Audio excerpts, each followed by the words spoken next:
Jack and Annie sat on their front porch. They were waiting for their mom to take them to baseball practice. Tap, tap, tap. Raindrops spattered on the porch steps. A strong breeze shook the tree leaves. "Uh-oh," said Annie. "Do you think a storm is coming?" "I can't tell," said Jack, looking up at the clouds. "Sorry, kids," their mom called from inside. "Coach Dave just emailed no practice today." "Darn," said Jack. "That's okay," said Annie. "Now we can go to the woods." "The woods?" said Jack. "Why?" "I woke up with a feeling," Annie said in a hushed voice. "Something really important is going to happen today. I thought it was baseball practice, like maybe I'd hit a home run or something, but now—" She smiled at Jack. "Really? You think?" he said. "Yes. Hold on. I'll get our stuff." Annie hurried inside. A moment later, she returned with 2 small umbrellas and Jack's backpack. She handed over the pack and one of the umbrellas. "Mom says as long as there's no thunder and lightning, we can take a walk." "Great," said Jack. He pulled on his pack. "To the woods." "To the treehouse," said Annie.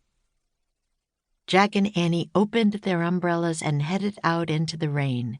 They ran down the sidewalk, across the street, and into the misty Frog Creek woods. Raindrops fell softly as they hurried between the trees. The air smelled of wet leaves and damp earth. Finally, Jack and Annie came to the tallest oak in the woods. "Yay!" Jack whispered. Annie laughed. "Glad it rained today?" "Totally," said Jack. He and Annie folded their umbrellas and climbed up the rope ladder. The magic treehouse was dry and shadowy inside. A book was lying on the floor. A purple leather bookmark was sticking out from between the pages. Lying on top of the book was a necklace. It had a thin gold chain and a glass star. The star was no bigger than a penny. It gave off a soft yellow glow. "Wow, a little star," said Annie, picking up the necklace. "I wonder what it's for." "Yeah, and where are we going?" asked Jack. He picked up the book. The cover showed a red, white, and blue flag with one big star. The title said, "A History of Texas, the Lone Star State."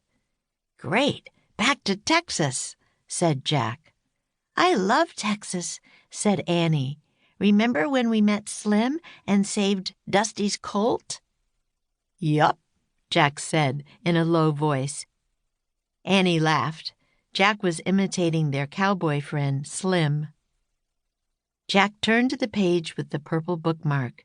He and Annie looked at an old black and white photo of a city by the ocean. "Galveston, Texas," read Annie. "I've heard of that city." "Me too," said Jack. "Did Morgan leave us a note?"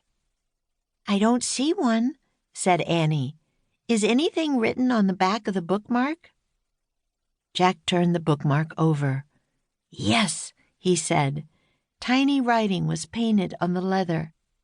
He read aloud, "The place you must go on this late summer day is an island in Texas between Gulf and Bay. We're here to help, is what you must say. Seek high ground now. Do not delay." Jack looked up. "Why do people need help?" he asked. "And why should they seek high ground?" "Good questions," said Annie. "Keep reading." Jack read the next part. "For those in the dark, adrift and astray, a single bright star can show them the way." "So that must explain this," said Annie. She held up the necklace with the star. "But it's so small," said Jack, "and it's not really bright. How can it show the way to anything?" "Go on, read the last part," said Annie. Jack read the last lines of the rhyme. Learn from a hero who is humble and brave, who welcomes the hundreds arriving on waves." "What does that mean?" asked Jack. "I don't know," said Annie. "Let's go to Texas and find out all the answers." She hung the star necklace around her neck. "Wait, do we have our Pennsylvania book to help us get back home?" said Jack. They looked around the treehouse. "There," said Annie.